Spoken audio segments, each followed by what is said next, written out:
축구로 애들을 잡아야 되는데 기강으로 잡으려고 하면 안 된다. 그게 문제인 거다. 전 국가대표 축구선수 이천수가 홍명보 울산 감독을 국가대표팀 감독으로 선임한 것과 관련해 축구인들의 우려를 전하며 화제입니다. 이천수는 최근 유튜브 채널 이천수의 현역 선수들은 홍명보 감독을 어떻게 받아들일까? 라는 제목의 영상을 올렸습니다. 이천수는 이명철, 장지현 해설위원과 함께 홍명보 대표팀 감독 논란을 두고 심도 있는 대화를 나눴습니다.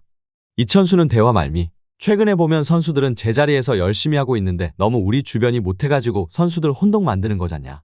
명보 형도 이번에 애들 만나러 갔다가 솔직한 얘기로 미팅 갔다가 애들 왜 만나냐. 며칠 있다가 또 한국 올 친구들이잖냐. 라고 지적했습니다.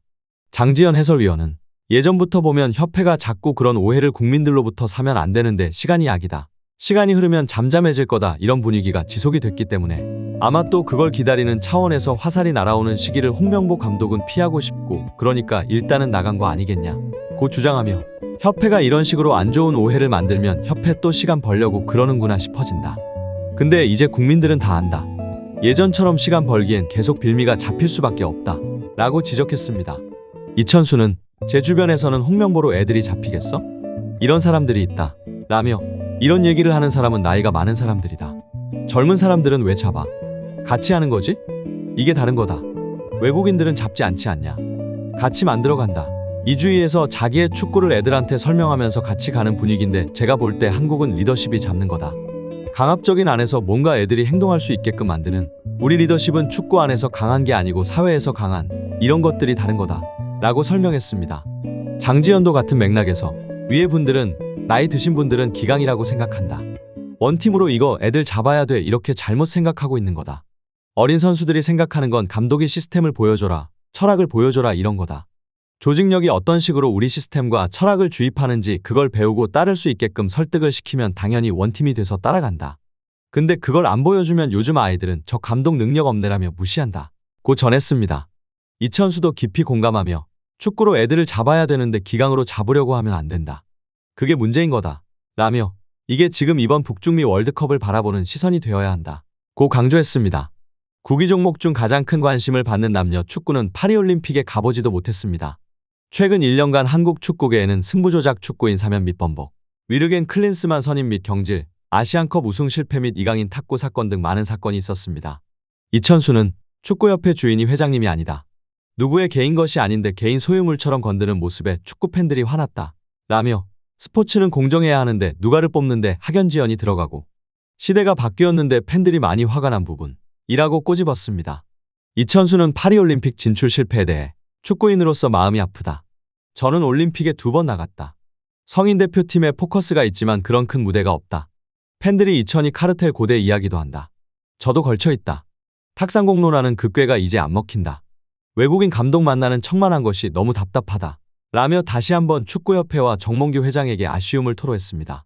홍명보의 능력도 문제지만 장점이라고 평가받던 소통 문제, 리더십 문제도 결코 장점이 될 수 없다고 폭로한 국내 지도자가 있어 화제가 되고 있습니다. 축구팬들이나 전문가들 뿐 아니라 선수들조차도 홍명보 감독 선임에 대해 불만이 높을 것입니다. 박주호 위원이 이야기했던 것처럼 선수들은 훈련 세션 한두 번만 해도 그 감독의 수준을 파악할 수 있다고 합니다. 무리뉴, 엘리케 등 수준 높은 감독 밑에서 훈련받았던 해외파 선수들이 국내 감독의 훈련 세션으로 성에 차지 않을 것이 분명합니다.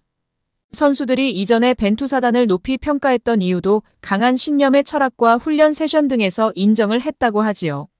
전술과 기술적 능력도 떨어지는 홍명보 감독에게 30억 원 가까이 연봉을 지급하는 멍청한 협회에게 열불이 나서 쓰러지기 일보 직전입니다. 최근 유로 우승 스페인 감독 연봉이 세후 9억 원이라고 합니다. 스페인 감독이 9억 원이면 물론 낮은 편에 속하지만 이런 사례처럼 훌륭하고 얼마든지 좋은 감독을 데려올 수 있기 때문에 유로 끝나고 코파 끝나고 더 알아볼 수 있었는데 그냥 의지가 없었던 것입니다. 홍명보의 능력도 문제지만 장점이라고 평가받던 소통 문제, 리더십 문제도 결코 장점이 될 수 없다고 폭로한 국내 지도자가 있어 화제가 되고 있습니다. 위르겐 클린스만 전 감독이 경질된 후 임시 사령탑 체제로 돌아가던 시기에 축구대표팀 스태프로 합류한 한 지도자 A씨는 유럽파가 감독에게 가장 원하는 요소로 소통을 꼽았습니다.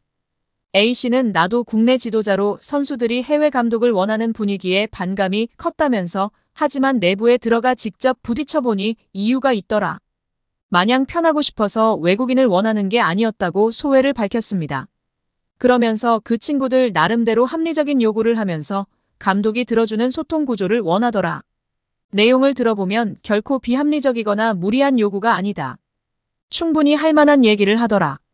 아무래도 선수들은 국내 감독의 경우 그런 식의 소통이 어렵다고 생각하는 게 아닌가 싶다고 말했습니다. 축구 대표팀은 유럽파 전성시대에 접어들었습니다. 캡틴 손흥민을 필두로 이강인, 김민재, 황희찬, 이재성 등 빅리그에서 활약하는 선수가 팀의 중심으로 자리 잡은 지 오래입니다. 이들은 선진적인 훈련과 전술, 유럽식 소통 방식에 익숙한 선수들입니다. 대놓고 말은 못해도 외국인 지도자를 선호하는 것도 이 때문입니다. 수직적인 스타일의 한국 감독과 보이지 않는 벽이 존재할 수밖에 없습니다. 한국 지도자는 여전히 상명하복식 지도에 익숙한 게 사실입니다. 대표팀 지휘봉을 잡은 홍 감독은 전형적인 카리스마형 리더입니다. 한국 축구에서 학명으로 가장 두드러진 인물이 바로 지금 이 시끄러운 와중에 축구 대표팀 감독을 맡은 홍명보 감독입니다. 박종환 감독이 대표팀을 이끌던 1995년 한국팀은 코리아컵 준결승전에서 예선에서 쉽게 승리했던 잠비아에 패했습니다.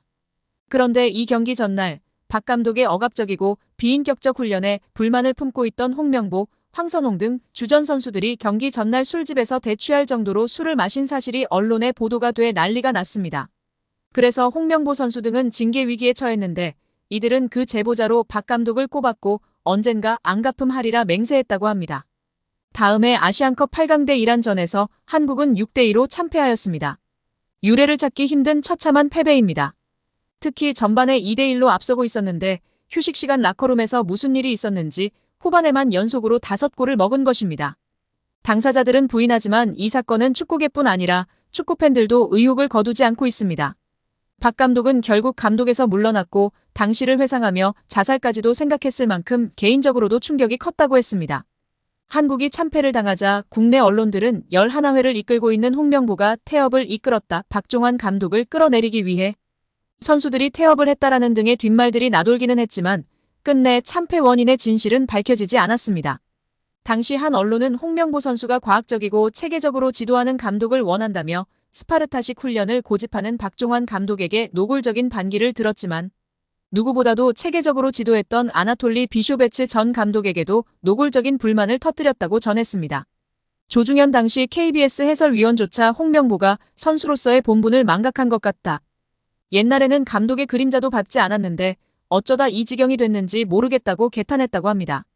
하석주 전 전남 감독은 최근 언론 매체 오센과의 인터뷰에서 11회는 그냥 봉사단체다. 내가 회장을 맡고 있다. 라고 밝힐 뿐 특별한 이야기는 하지 않았었습니다. 홍명보 감독이 축구대표팀 사령탑 선임 과정에서 대한축구협회 전력강화위원회 회의에서 1순위가 아닌 2순위 추천 후보였다는 스포츠윤리센터 조사 결과가 나와 논란을 낳고 있습니다. 스포츠윤리센터는 지난 7월 대한축구협회의 축구대표팀 감독 선임 관련 비리가 있다는 제보를 받고 조사에 착수했으며 약 4개월 만에 이를 마무리하면서 정몽규 회장과 김정배 부회장, 이임생 전 기술총괄이사에 대해 문화체육관광부 징계를 요청하는 조처를 의결했습니다.